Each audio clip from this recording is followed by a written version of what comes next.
सभी क्षेत्रवासियों को प्रणाम।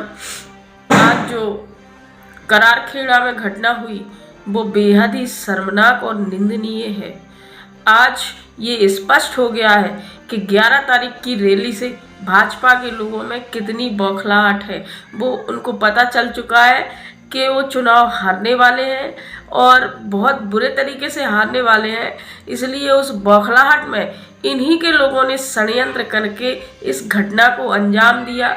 ये षड्यंत्रकारियों का साफ उद्देश्य झलकता है कि माननीय कक्काजू के गांव को, उनके नाम को किस तरीके से बदनाम किया जाए, क्योंकि इनके पास चुनाव लड़ने के लिए ना तो कोई विकास का मुद्दा है, अब ना जातिवाद का मुद्दा बचा, ना ही इनके अपने व्यक्तित्व का कोई अच्छा कहने के लिए कुछ है। तो ये दूसरों का व्यक्तित्व खराब करके लोकतंत्र की इस अदालत में जनता के सामने खड़े होना चाहते हैं। तो ये स्पष्ट है कि लोग सब जानते हैं, आपके कारनामों को देख रहे हैं।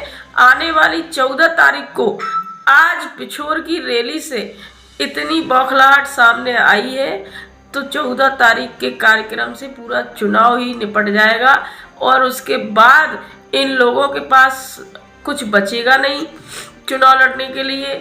तो अब वो सिर्फ हमारे लोगों से, कांग्रेस के कार्यकर्ताओं से उलझने के लिए की कोशिश कहीं ना कहीं कर रहे हैं। तो मैं सभी क्षेत्रवासियों से एक तो ये निवेदन करना चाहती हूँ कि सभी लोग शांतिपूर्वक रहें, हमें किसी से कोई बात नहीं करनी। माननीय केपी सिंह कक्काजू का भी यही निर्देश है अपने लोगों से कि सभी शांतिपूर्वक रहें। सिर्फ वोट डालने का काम आप लोग आराम से करें। यदि कोई हमसे उलझने की कोशिश करे तो भैया उनसे थोड़ा दूर रहने की कोशिश करो, ताकि ये जो 17 तारीख तक का समय है ये शांतिपूर्वक तरीके से निकल जाए। क्योंकि शिवपुरी विधानसभा और पिछोर विधानसभा दोनों विधानसभाओं के प्रत्याशियों के पास माननीय केपी सिंह कक्काजू का कोई दौड़ नहीं है। और 14 तारीख को पिछोर खनिया थाना का चुनाव भी स्पष्ट हो जाएगा और 15 तारीख को शिवपुरी का चुनाव स्पष्ट हो जाएगा। उसके बाद इनके पास इल्जाम लगाने के अलावा और कोई चारा नहीं है।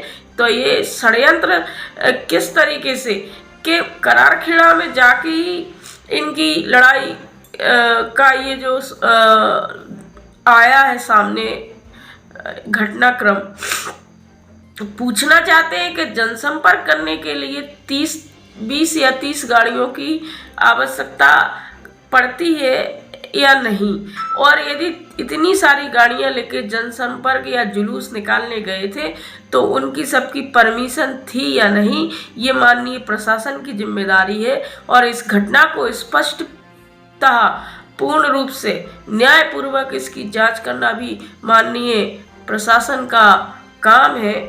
तो हम आप सभी क्षेत्रवासियों से यही हाथ जोड़कर निवेदन करना चाहते हैं कि हमारे नेता, हमारे मसीहा माननीय केपी सिंह कक्काजू की साख आज पूरे शिवपुरी में ऊंची है और लोग उसको किसी ना किसी तरीके से, अभी से नहीं पिछले 1 साल से उसको किसी भी तरीके से धूमिल करना चाहते हैं। लोगों के नज़र में उनकी तस्वीर को धूमिल करना चाहते हैं। लेकिन पिछोर की जनता ने कल पिछोर में दिखाया कि माननीय केपी सिंह कक्काजू उनके हृदय में निवास करते हैं, उनसे उनका प्रेम का बहुत बड़ा संबंध है। इसको कोई भी षड्यंत्रकारी इस तरह से नहीं तोड़ सकता। आगे आने वाले समय में स्पष्ट रूप से दोनों सीटों पर नहीं, शिवपुरी की 5 सीटों पर कांग्रेस की के प्रत्याशी विजयी होंगे। और अभी से ये बौखलाहट भाजपा में दिख रही है, परंतु किसी को भी डगमगाने की आवश्यकता नहीं है, कोई भी कार्यकर्ता को भी डरने की आवश्यकता नहीं है। क्योंकि एक तो माननीय कक्काजू की छत्र छाया पूरे क्षेत्र पर है, दूसरा ये षड्यंत्रकारी कितनी भी कोशिश कर ले, बस जब तक 17 तारीख तक चुनाव नहीं हुआ है तब तक इनके ये घटनाक्रम ये लोग इस तरीके से करते रहेंगे। हम सबको शांतिपूर्वक तरीके से रहना है, हमारे नेता के मान सम्मान के लिए। बहुत बहुत धन्यवाद। जय हिंद।